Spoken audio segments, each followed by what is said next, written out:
Donc là, vous avez un arbre sénescent, c'est un frêne, phrénoxyphile, qui est largement plus que centenaire. On peut le déclarer sénescent parce qu'il comporte une large gamme des critères de sénescence. Les critères de sénescence sont répartis en critères majeurs et critères mineurs. Et il a un certain nombre de critères majeurs. Là, on voit tout de suite, d'un premier coup d'œil, il y a des macrocavités. Là, il y a une grande macrocavité dans le tronc qui est remplie d'un humus végétal qui peut être propice à la reproduction de certaines espèces saproxyliques extrêmement importantes comme le topin violacé.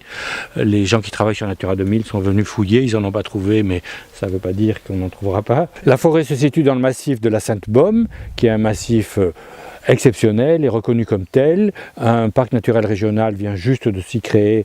D'ailleurs, on peut très bien dans ce domaine, qui est inclus dans la forêt domaniale, avoir des activités privées en lien avec le parc et qui puissent permettre de faire de la découverte, de l'étude et de réfléchir à l'avenir de cette forêt.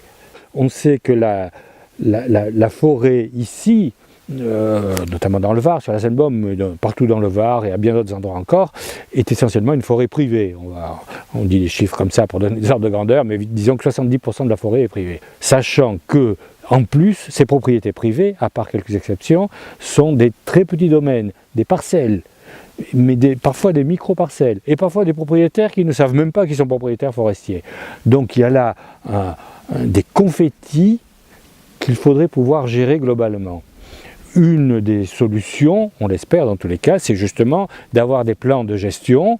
La formule la plus classique, la plus répandue et la plus simple, c'est le plan simple de gestion. Et s'il s'agit de toutes petites parcelles, que les propriétaires voisins, et encore il peut y avoir des discontinuités si on le souhaite, se réunissent pour faire des plans simples de gestion concertés.